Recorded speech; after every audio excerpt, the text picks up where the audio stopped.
اس دور کے حالات کے اعتبار سے میں اگر بات کروں، قرآن کی آیت تو 1400 سال سے یہ اعلان کر رہی ہے وَمَن يَبْتَغِ غَيْرَ الْإِسْلَامِ دِينًا فَلَن يُقْبَلَ مِنْهُ، اسلام کے علاوہ کسی بھی دین کی طرف تم منہ بھی لگائے، توجہ بھی کیے، تو قیامت کے دن پھر وہ سب سے بڑے گھاٹے میں ہوں گے، ہرگز قبول نہیں کیا جائے گا۔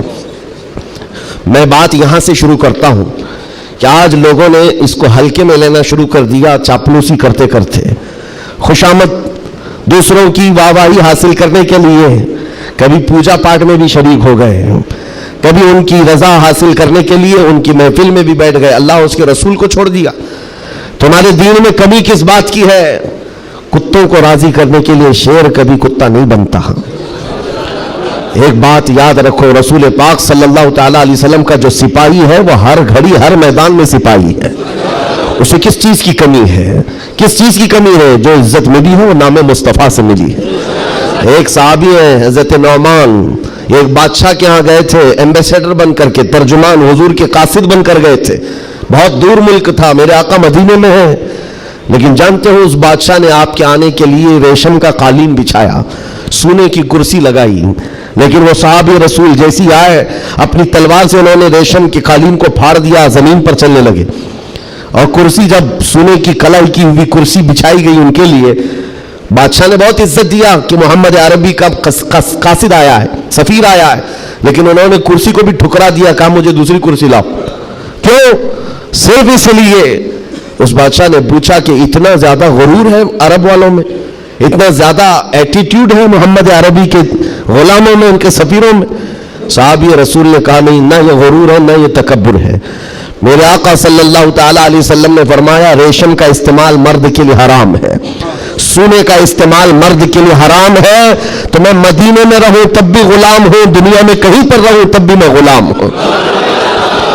انہوں نے پاس و لحاظ رکھا ہے نسبت رسول کا، تو پھر وقت کے بادشاہوں کو بھی انہوں نے جھکنے پر مجبور کیا ہے۔ کس چیز کی کمی ہے مسلمانوں تمہارے پاس؟ کون سی دولت کی کمی ہے؟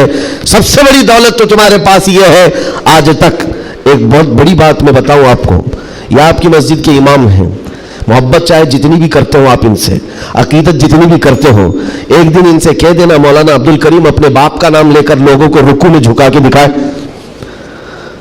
لوگوں کو اللہ اکبر کہنے کی بجائے اپنے باپ کا نام یا بادشاہ کا نام لے کر سجدے میں جھکا کر کے دکھائے، کوئی جھک سکتا ہے؟ ارے بادشاہ وقت بھی یہاں آ کر کھڑا ہو جائے اور کہے میرے نام سے جھک جاؤ، مجال ہے کوئی ایک بھی پیشانی جھکے گی؟ نہیں جھکے گی۔ ہاں اگر ایک کمزور کسان کا بچہ بھی حافظ قرآن ہو اور آ کر مصلی پر صرف اللہ کا نام لے، سب کی پیشانیاں جھکتی۔ یہ خاصہ ہے اس قوم کا کہ اس قوم کو اگر جھکایا جا سکتا ہے تو صرف اللہ کے نام پر، باقی کسی کے نام پر یہ پیشانی نہیں جھکتی ہے۔ اور آپ کو پتا ہے آج کے دور کا یہ بھارت تو چھوٹا ہے، اکھنڈ بھارت جس پر اکبر بادشاہ راج کرتا تھا، جس میں افغانستان تک کی سیمائیں آتی تھی، اس دور میں ڈکٹیٹر رول ہے، کوئی الیکشن والا بادشاہ نہیں ہے۔ 40 سال تک بیٹھا ہوا بادشاہ جب نیا دین لے کر کے آیا، اور اس کا نام بھی اکبر تھا، نمازیں بھی اس نے اس طرح بنائی کہ بادشاہ کے نام پر رکوع ہوگا، سجدہ ہوگا۔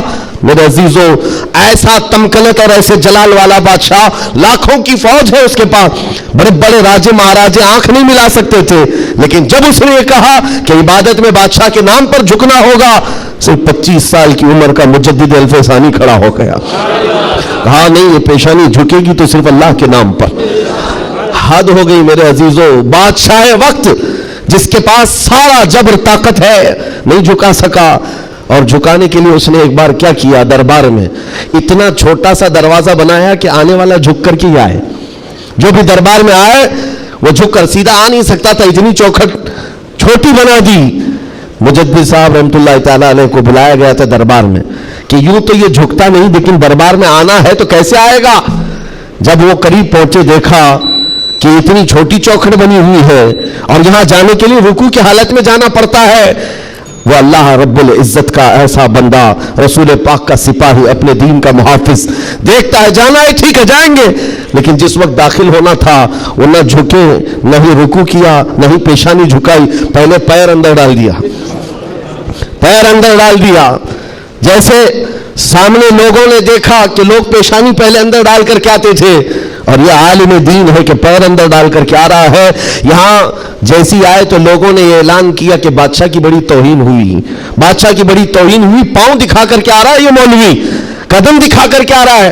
آپ نے کہا بادشاہ کی توہین میں نے نہیں کی, بادشاہ نے خود اپنی توہین کروائی ہے.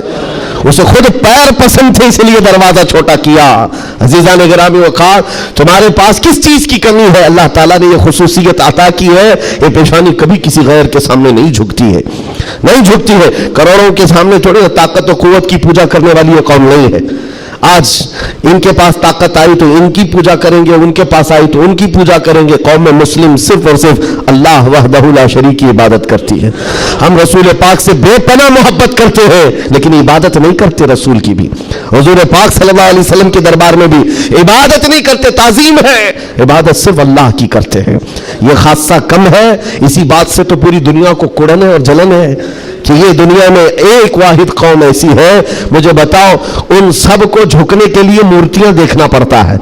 ہاں, عبادت کرنے کے لیے اپنے اپنے خداؤں کی صورت اور مورت بنائی ہوئی ہے. پوری دنیا میں کروڑوں مسجدیں ہوں گی, کسی بھی مسجد میں خدا کی کوئی تصویر ہے؟ کہیں کوئی تصویر بنائی گئی ہے اللہ کی کہ اسے دیکھنا ہوگا پھر جھکنا ہوگا؟ عیسائی ہوں کہ یہودی ہوں کہ ہندو ہوں کہ کوئی بھی قوم ہو, سبوں نے کچھ نہ کچھ مورت بنائی ہے. صرف یہ تنہا قوم ہے جو بنا دیکھے اللہ کی بارگاہ میں سجدہ کرتی.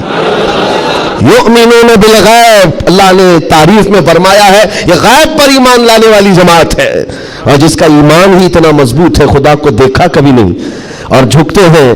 آج تک امام صاحب کے پیجامے کو لے کر سوالات ہوتے رہے, امام صاحب کے آنے جانے کو لے کر سوالات ہوتے رہے. کوئی ایک بندہ بھی مجھے بتاؤ آ کر امام صاحب سے کہتا ہے ہر دن آپ جھکاتے ہیں کبھی اللہ کو دکھاتے کیوں نہیں؟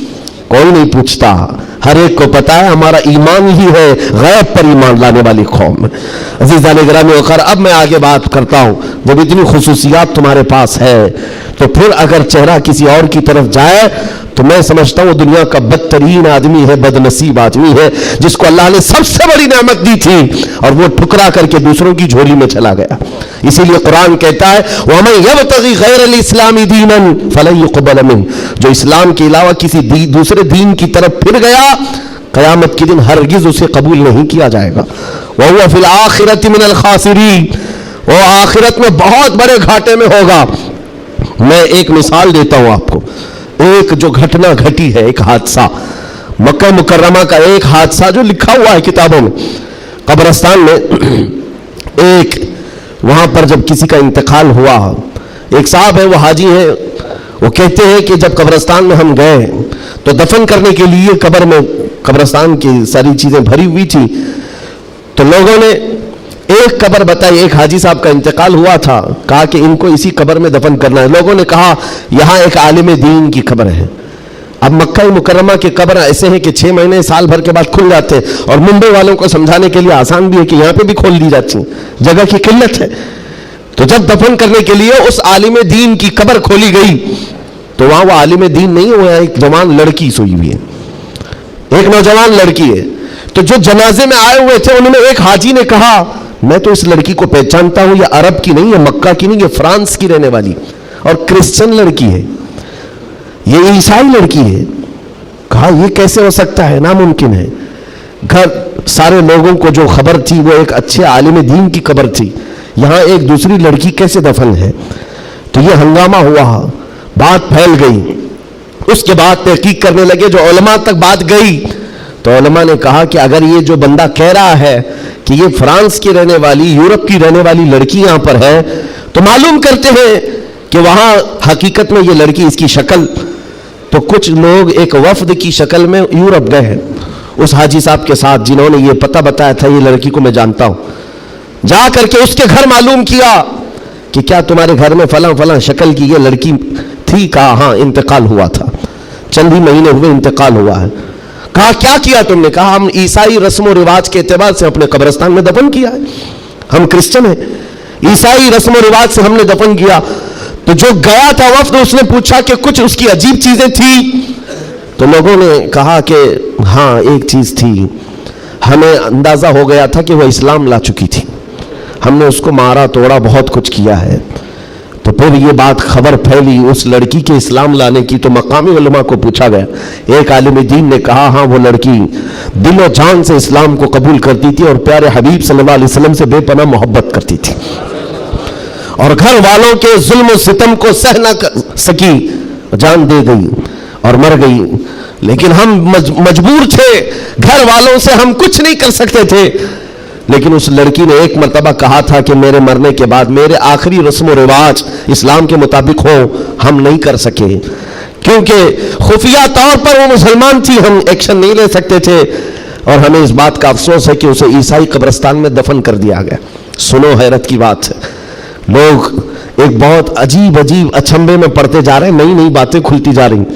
تو اس کے بعد یہ فیصلہ ہوا کہ آئے ہوئے وفد نے اور گھر والوں کو اطلاع دے کر کے کہ ہم چلتے ہیں جس قبرستان میں آپ نے اپنی بیٹی کو دفن کیا ہے، ہم جا کر کے دیکھنا چاہتے ہیں وہاں. ہاں تو عیسائی قبرستان میں بڑی مشکل سے انہوں نے کہا کہ ٹھیک ہے. قبر کھولی گئی تو وہاں وہ عالم دین سویا ہوا جس کو مکہ میں دفن کیا گیا تھا. اب حیرت کی انتہا اور ہو گئی، اس کا اس عیسائی قبرستان میں کیا لینا دینا، یہ آیا کیسے، یہاں پہنچا کیسے. میرے عزیزو، یہ بات اگر لکھی ہوئی نہ ہوتی تو میں کبھی نہیں کہتا. اور جب اور حیرت بڑھ گئی، وہ وفد علماء کا واپس آیا، کہا کہ اس راز کو ہم معلوم کرتے ہیں اس عالم کے گھر سے ہی. ایک بات تو سمجھ میں آ گئی کہ لڑکی مسلمان ہو گئی تھی اور اسلام سے بے پناہ محبت تھی. اللہ کا کرم ہوا، ہو سکتا ہے اسے کفرستان سے نکال کر مولا تعالیٰ ایمان والوں کے بیچ میں، اولیاء اور صحابہ کے بیچ میں دفن کر دیا، فرشتوں نے اس کو منتقل کر دیا. یہ ممکن ہے، یہ ممکن ہے. لیکن اس کے ساتھ کیا ہوا ہے، یہ مسلمانوں کے قبرستان سے کرسچن اور عیسائیوں میں کیسے آ گیا. گئے واپس جانے کے بعد بہت قابل توجہ بات کر رہا ہوں، اور اس زمانے کی بہت ہی امپورٹنٹ چیز آپ کو میں بتا رہا ہوں، دل دہلا دینے والی چیز ہے. واپس آنے کے بعد اس عالم کے گھر گئے لوگ، اس کی بیوی موجود تھی جو بیوہ تھی. جا کر پوچھا کہ تیرے شوہر کے بارے میں ہمیں کچھ معلومات حاصل کرنی ہے. اس نے کہا بتائیے کیا ہے. کہا کہ کیسا تھا وہ. کہا اس کے اخلاق بہت اچھے تھے، اور نمازوں کی کہا ایک نماز بھی قضا نہیں کرتا تھا، پابند تھا، لین دین میں سب چیزوں میں اچھا تھا. پھر بچا کیا، بیوی ساری چیزیں اچھی بتا رہی، مسلمان ہے. بیوی نے گھبرا کر پوچھا آخر اس کے بارے میں اتنی تحقیق کیوں کر رہے ہیں، آپ بتا سکتے. تو علماء نے کہا کہ بتانے کے لائق نہیں ہے، لیکن سن لو، تمہارا شوہر مکہ کے قبرستان میں نہیں ہے، عیسائیوں کے قبرستان میں ملا. اس کی قبر میں وہ موجود نہیں. وہ دھاڑے مار کر رونے لگی کہ ہائے کیا ہو گیا میرے شوہر کے ساتھ، وہ عیسائیوں کے قبرستان میں کیسے پہنچ گیا. اور جب اس کا غم میں کچھ افاقہ ہوا تو خاتون کہتی ایک بات ہے جو بات مجھے آج کہنا ہے، توجہ. عورت کہتی ایک بات ہے، میرا شوہر سب اچھا تھا، لیکن کیا ہے جانتے ہو، جب ہم لوگ رات کو سوتے یا جمع کرتے غسل واجب ہوتا تو ہر بار میرا شوہر ایک بات کہتا کہ عیسائیوں کے مذہب میں کتنا اچھا ہے کہ غسل واجب نہیں ہوتا. یہ ہمارے اسلام میں ہے کہ بار بار نہانا پڑتا ہے، عیسائیوں کے مذہب میں جو ہے جمع کرنے کے بعد غسل واجب نہیں ہوتا، کتنا اچھا ہے. یہ بات وہ کہتا تھا، تب میں اس کو ٹوکتی تھی کہ دین اسلام کے علاوہ کسی دوسرے مذہب کے متعلق مت کہا کرو. بار بار وہ یہ کہتا تھا، شاید یہ وجہ ہے کہ موت کے بعد اسے وہیں پہنچا دیا گیا جہاں کی وہ بات کرتا تھا. وَمَن يَبْتَغِ غَيْرَ الْإِسْلَامِ دِينًا فَلَن يُقْبَلَ مِنْهُ. قرآن کہتا ہے جو اسلام کے علاوہ دوسرے دین کی طرف منہ پھیرا ہرگز نہیں قبول کیا جائے گا. اور میرے آقا فرماتے ہیں من تشبہ بقوم فہو منہم، جس نے کسی دوسری قوم کی مشابہت اختیار کی، قیامت کے دن اسی قوم کے ساتھ اسے اٹھایا جائے گا، اسی قوم کے ساتھ اٹھایا جائے گا. مسلمانوں، آج ایمان مضبوط کرنے کا وقت آ گیا. آپ کے ہواؤں کو دیکھ کر، طوفانوں کو دیکھ کر آپ اپنے دین میں ذرا بھی لچک نہ لانا. کلمہ طیبہ پر اگر حملے ہونے لگے تو کیا تم اپنا کلمہ بدل لو گے؟ اذان سے اگر کسی کو نفرت ہونے لگی تو کیا اذان کی کلمے بدل لو گے؟ یہ دنیا اگر تم بدلنے لگ گئے تو اتنا بدلے گی کہ انسان کی بجائے کتا بنا کر رکھ دے، تب بھی وہ راضی نہیں ہوں گے، تب بھی وہ راضی نہیں ہوں گے. ہم نے دیکھا ہے ان لوگوں کو جو آج بھی دھوتیاں اٹھا کر کے چلتے ہیں، جوتیاں اٹھا کر کے چلتے ہیں، ان کی حیثیت کیا ہے آج؟ کفار و مشرکین کے قدموں میں بیٹھ کر کے وہ سوچتے تھے کہ سکتہ مل جائے، تختہ مل جائے، ملا کچھ نہیں. استعمال ہوتے رہے، ذلیل اتنے ہوئے کہ نہ اپنی قوم کے رہے نہ اس قوم کے رہے. کاش ایک بار میرے مصطفیٰ کا وفادار بن کر دیکھتا، ایک بار بن کر کے دیکھتا. پھر عزتیں کیا ہیں؟ اللہ اکبر، جب تک بکے نہ تھے تو کوئی پوچھتا نہ تھا. یا رسول اللہ تم نے خرید کر ہمیں انمول کر دیا ہے. حضور کے قدموں میں جو عزت ہے وہ کہیں نہیں مل سکتی. تخت کے لیے، سکتے کے لیے جو لوگ اپنا مشن بھول گئے، اپنا دین بھول گئے، اپنا ضمیر بیچ لیے، میرے عزیزوں بہت بڑے گھاٹے میں ہیں، بہت بڑے گھاٹے میں ہیں.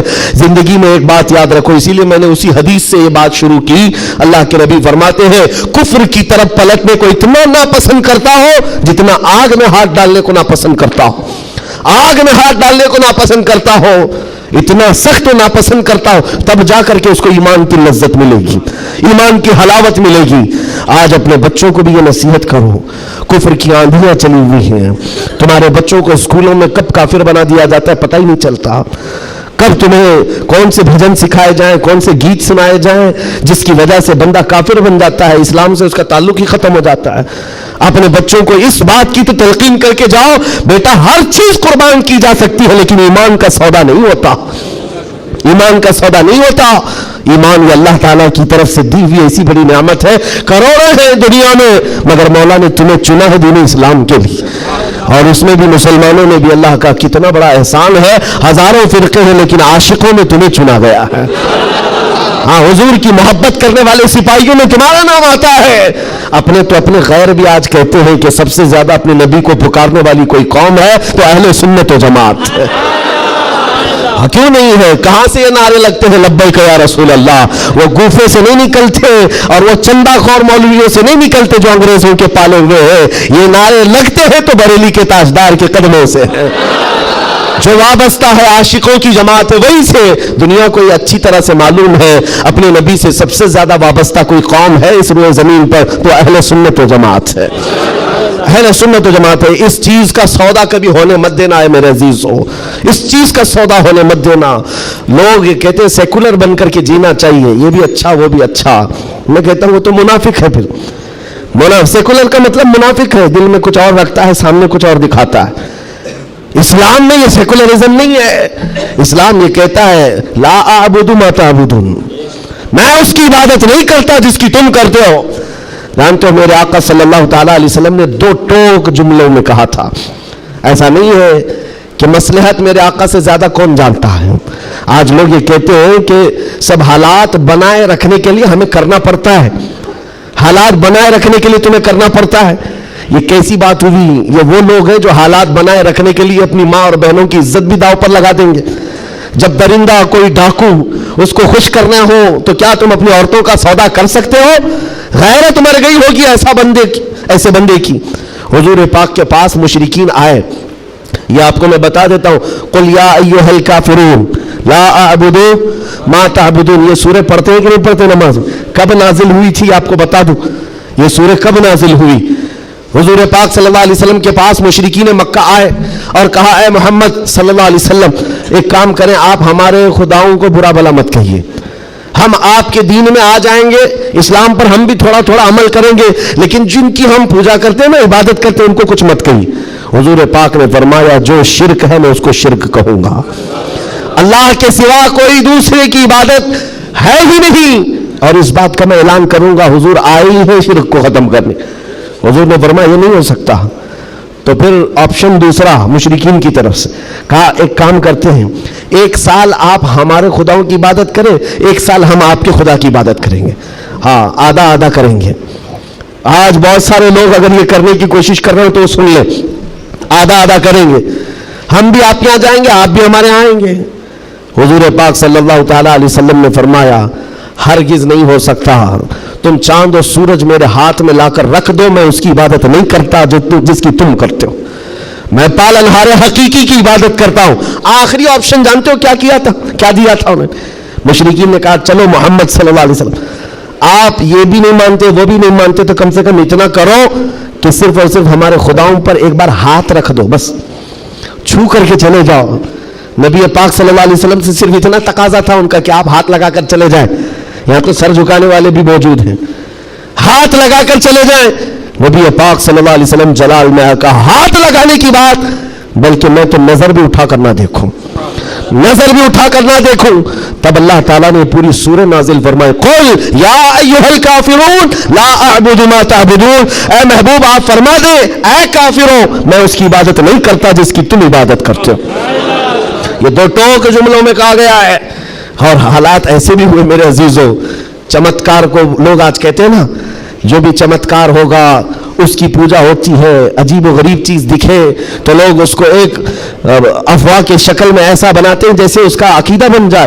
حضور پاک صلی اللہ تعالیٰ علیہ وسلم کے زمانے میں صحابہ کو رجھانے کے لیے کیا کیا نہیں کیا گیا مکہ مکرمہ میں. یہ حالات آئیں گے، اس لیے مجھے یہ گفتگو کرنی پڑ رہی ہے تاکہ تم اپنے ایمان پر مضبوط رہو. ایمان نہیں تو کچھ بھی نہیں ہے. تمہارے دوسرے گناہ تو معاف کر دیے جائیں گے، کفر و شرک ہرگز نہیں معاف ہوتا.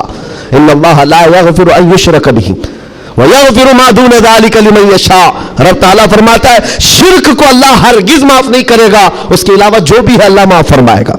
ایمان ضروری ہے. صحابہ کا ایمان ختم کرنے کے لیے کیا کیا گیا؟ اتفاق ایسا ہوا کہ مکہ میں ایک بھگوان بولنے لگ گیا. پتھر کی مورت تھی اور پجاری بیٹھا ہوا تھا.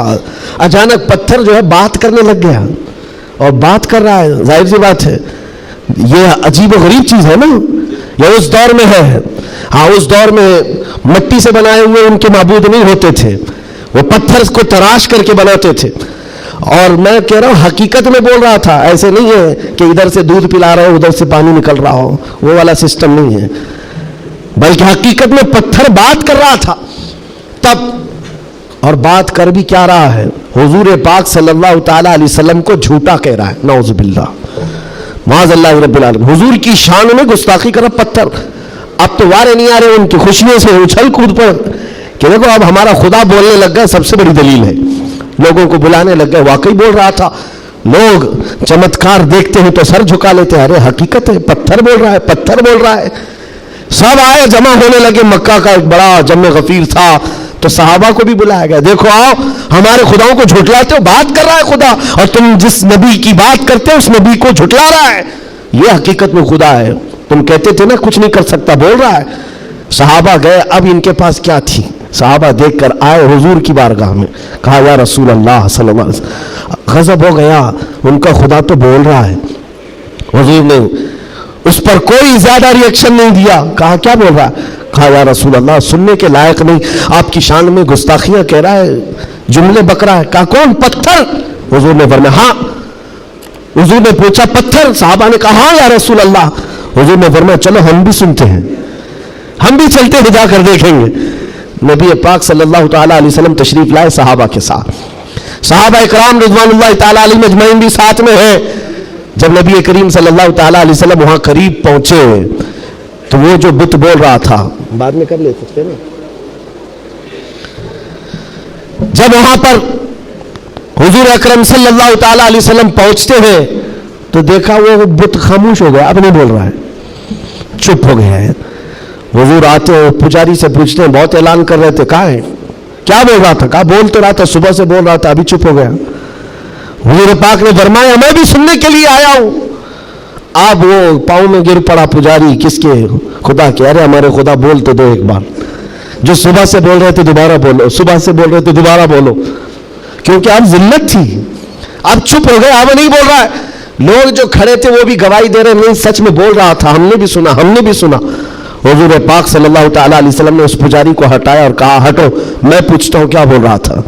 حضور پاک صلی اللہ تعالیٰ علیہ وسلم قریب آئے، پتھر سے کہا کیا بول رہا تھا، بول.